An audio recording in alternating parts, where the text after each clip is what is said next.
Debemos recordar que el test jamás detecta el propio virus, sino los anticuerpos que han reaccionado a la presencia del virus en el organismo. ¿En qué consiste el test del SIDA? Se desarrolla en dos etapas. La primera es el test ELISA. Si el resultado es positivo, debe ser obligatoriamente confirmado por una segunda prueba, el test de Western Blot. El Western Blot consiste en una bandeja sobre la que han sido fijadas las diferentes proteínas del virus. Dicha bandeja se pone en contacto con el suero del paciente. Si el suero contiene anticuerpos contra el virus, las proteínas aparecen en forma de bandas negras. El test es positivo cuando la bandeja presenta varias bandas negras. Hasta aquí todos de acuerdo, pero posteriormente las cosas se complican porque los criterios valorativos cambian de un país a otro. Francia no tiene los mismos criterios que los Estados Unidos para aceptar una prueba positiva. Dichos baremos varían también en Australia o en África.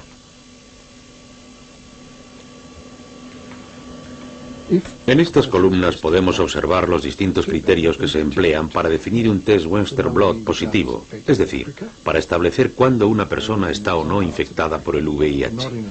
Los criterios que se aplican varían en cada país e incluso en las distintas instituciones de un mismo país. Si aparecen dos bandas negras en el test de un paciente, sería considerado seropositivo en África y en algunos estados de Norteamérica, pero no lo sería en Australia, ni en otros estados americanos, ni en Francia.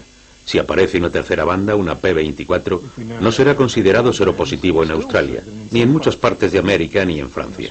Si aparecen 4 bandas, tampoco se les considera infectados por el VIH, ni en Australia, ni en Francia. No puede considerarse infectada a una persona aquí y allí no. O se está infectado por el virus o no se está. Con estos criterios no vamos a ningún lado.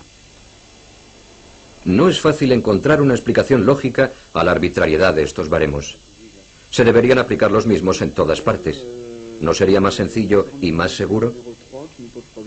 Pero los laboratorios no son de la misma opinión.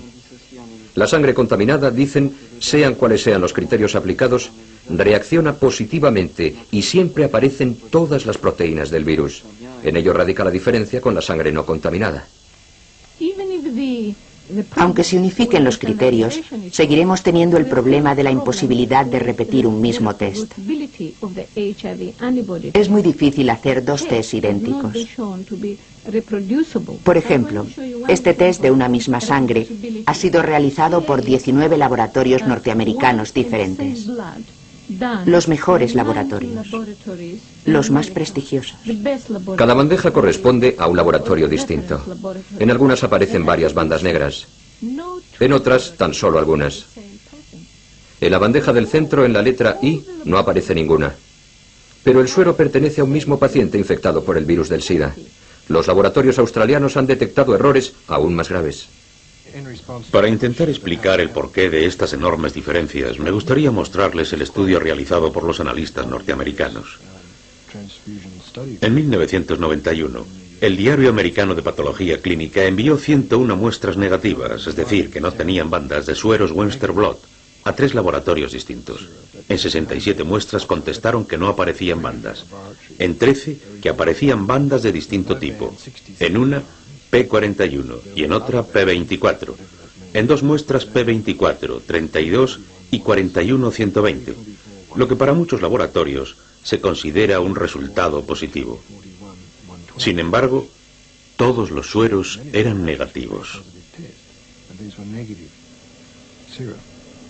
Es decir, que el análisis de un suero puede resultar positivo en un laboratorio y negativo en otro.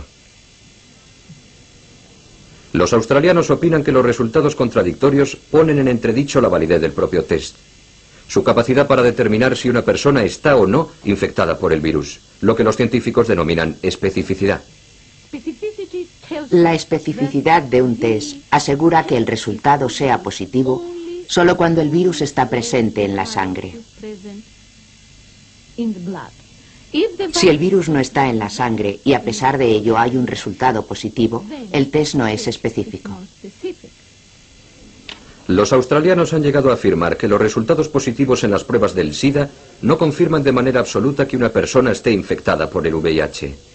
Para comprobarlo, han realizado pruebas de SIDA a ciertos animales que no sufren la infección por el virus. Por ejemplo, a estos ratones, a los que se les ha inyectado sangre de otro ratón y se les han encontrado anticuerpos. También a estos perros. De los 144 perros utilizados, la mitad presentó los mismos resultados que los ratones. Se han realizado pruebas a partir de sueros extraídos en 1968 a indios amazónicos. Muchas de ellas dieron resultados positivos a pesar de que en esas tribus no se ha producido nunca ni un solo caso de SIDA. Lo mismo ocurre entre algunas poblaciones de ciertas regiones de África. Los virólogos que trabajan con el virus del SIDA están acostumbrados a este tipo de reacciones falsas. Están provocadas por la presencia de anticuerpos distintos a los que reaccionan contra el virus del SIDA. Los australianos están convencidos de ello y plantean además otra cuestión. ¿Cómo determinar con exactitud si un paciente cuyas pruebas han sido positivas está realmente infectado por el VIH y no por otra cosa? Ahora sabemos que los homosexuales, los consumidores de drogas y los hemofílicos, los grupos de riesgo más importantes, al estar expuestos a agentes externos, tienen más capacidad para desarrollar diversos tipos de anticuerpos. En estos casos, es imprescindible conocer la especificidad del test. Es muy posible que este test no indique la infección del virus VIH en ninguna de estas personas. Lo que significa es que hay una falta de uniformidad en la interpretación de los tests, una falta de uniformidad en la comprensión de la naturaleza del test y una falta de uniformidad en la apreciación de los efectos de la enfermedad. Hasta que no se solucionen estos problemas, no debemos considerar el mecanismo del virus como el causante del SIDA.